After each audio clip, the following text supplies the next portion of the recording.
کہ جو prime minister ہے وہ پی ٹی آئی کا ہے یا پی ڈی ایم کا ہے. جس طرح پاکستان میں پی ڈی ایم حکومت کر رہی ہے اسی طرح وہاں. تو جب ہمیں پتہ چلا کہ وزیر اعظم نے کہا کہ میں پی ڈی ایم کا شکریہ ادا کرتا ہوں،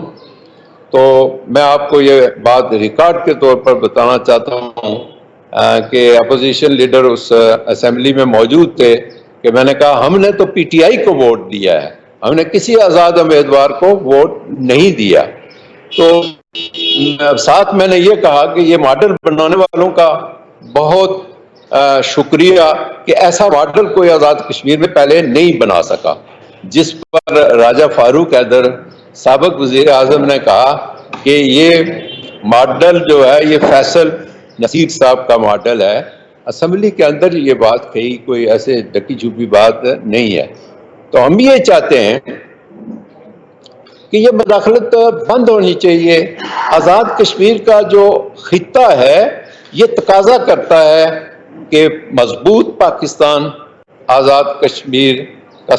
جو ہے وہ سفارتکاری کر سکتا ہے. مسئلہ کشمیر پر یونائٹڈ نیشن کی قراردادوں کے مطابق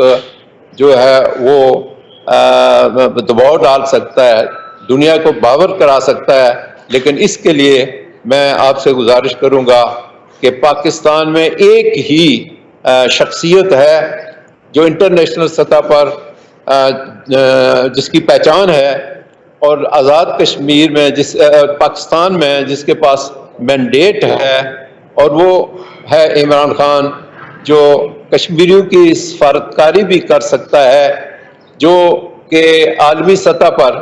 آج جو صورتحال پیدا ہو چکی ہے کہ مسئلہ فلسطین پر مسلمان جو ہے وہ خاموش بیٹھے ہوئے ہیں، اور کروڑوں کے وہ لوگ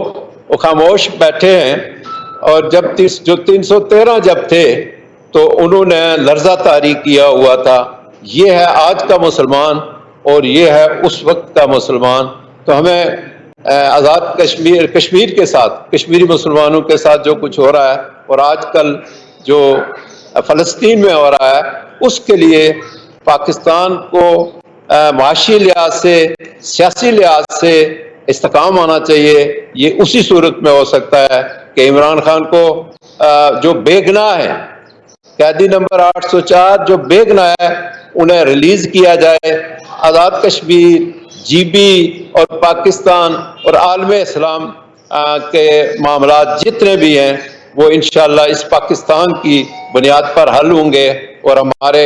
ادارے جو ہیں وہ بھی اسی صورت میں مستحکم ہو سکتے ہیں دنیا کے سامنے. جو بدنام ہو چکے ہیں وہ کہ وہ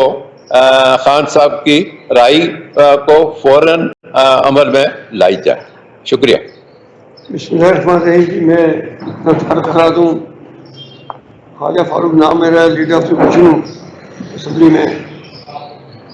آپ کا شکریہ بہت، جیسا میرے صدر صاحب نے شکریہ ادا کیا. اس پریس کانفرنس کی بنیادی وجہ یہ ہے جی کہ ہم جو کشمیر والے ہیں، ہم ہمیشہ ہم نے یہ خواہش کی ہے اور یہ ضرورت تھی ہماری کہ ایک مضبوط مستحکم معاشی لحاظ سے، سفارتی لحاظ سے، سیاسی لحاظ سے بین الاقوامی منظر پہ یا پاکستان ہوگا، ہماری تاریخ آزادی کشمیر میں اس طرف خود بخود جان پڑ جاتی ہے. اور خدا نخواستہ پاکستان جب ایسی موجودہ صورتحال میں آئے تو وہاں پہ ہمارے کشمیری بھائیوں پہ ظلم و ستم بڑھ جاتا ہے، اور ایل او سی پہ جو ہے وہ بھارتی جو ہے فائرنگ شروع ہو جاتی ہے، اور ہمارے بندے اس طرف شہید ہونے شروع ہو جاتے ہیں. یہ جو موجودہ چیف الیکشن کمشنر صاحب ہیں، ان کے بارے میں بتا دوں کہ یہ انہیں نواز شریف صاحب نے گلگت میں جی بی میں بھیجا ایز چیف سیکرٹری. انہوں نے وہاں پہ الیکشن کرائے، اور وہ نواز شریف صاحب کے نقطہ نظر سے کامیاب الیکشن کرائے، اور وہاں پہ انہوں نے اس وقت مسلم لیگ نون کی حکومت بنائی. اس کے بعد دوسرا پروجیکٹ انہیں 2016 میں ہمارا دیا گیا. انہیں الیکشن سے صرف 3-4 مہینے پہلے آزاد کشمیر چیف سیکرٹری بنا کے بھیجا گیا، اور 2016 میں جو ہمارا الیکشن تھا اس وقت بھی انہوں نے جو ان کا مقصد تھا وہ پورا کیا، اور مسلم لیگ نون کی حکومت وہاں پہ بنوائی. اس کے بعد یہاں پہ انہوں نے کہ آگے چیف الیکشن کمشنر تعینات کیا گیا، اور میں سمجھتا ہوں یہ وہی تسلسل ہے جو جی بی سے شروع ہوا، آزاد کشمیر سے ہوتا ہوا یہاں پہ آیا۔ آج ہم یہ جو پرسوں سپریم اپنا ججز نے 6 ججز نے ایک میں سمجھتا ایک بلاسٹ کیا ہے، ایک بہت بڑا پاکستان کی آئینی عدالتی تاریخ میں بہت بڑا ایک وہ ہے۔ پہلے ایک آدھ جج کوئی ایسے کہتے ہیں جی نہیں یہ ٹھیک نہیں ہے، اب تو آپ 6 کے 6 ججز کو نہیں کہہ سکتے۔ تو میں یہ آج ایک کشمیری ہونے کی، وہ کشمیری ہم سب کشمیری بیٹھے ہیں جن کشمیریوں کا مستقبل پاکستان کے ساتھ وابستہ ہے۔ ہم کشمیری جو یہ چاہتے ہیں کہ پاکستان مضبوط ہو، میرے عمران خان کی طرح، کہ جس طرح عمران خان نے اقوام متحدہ میں جا کے کشمیریوں کے سفیر کی حیثیت سے ایک بات کی تھی کہ میں کشمیریوں کا سفیر ہوں، اور مودی کو للکارا تھا۔ عمران خان کے کریڈٹ پہ یہ بات بھی جاتی ہے کہ اس نے کبھی مودی کو اس طرح نہیں بلایا کہ بغیر ویزے کے بلایا، جندال کو اس نے مری میں کبھی نہیں بلایا، اس نے ساڑیاں اور آموں کے توپ پیٹیاں کبھی نہیں بھیجی، اور یہ عمران خان ہی تھا کہ جس کے دور میں جو ہے وہ کشمیریوں کی بات سنی گئی۔ ہم یہ چاہتے ہیں کہ جو 8 فروری کو ایک الیکشن 8 فروری کو ہوا اور ایک 9 فروری کو اس کا جو ہوا، ہم چاہتے ہیں کہ 8 فروری کا جو الیکشن ہے بغیر انتخابی نشان کے، بغیر امیدواروں کی کمپین کے، گرفتار سے، کوئی رپوش سے، کوئی زیر زمین سے، کوئی انتخابی کیمپ نہیں لگانے دیا گیا تھا۔ ہم خود سارے پھر رہے تھے کسی جگہ، لیکن اس کے باوجود ہم پاکستان کے عوام کو یہ خراج تحسین پیش کرتے ہیں کہ انہوں نے ایک بہت بڑا مینڈیٹ خان صاحب کو دیا، اور یہ پوری دنیا میں یہ ماڈل ایک ایسا ابھر کے آیا ہے کہ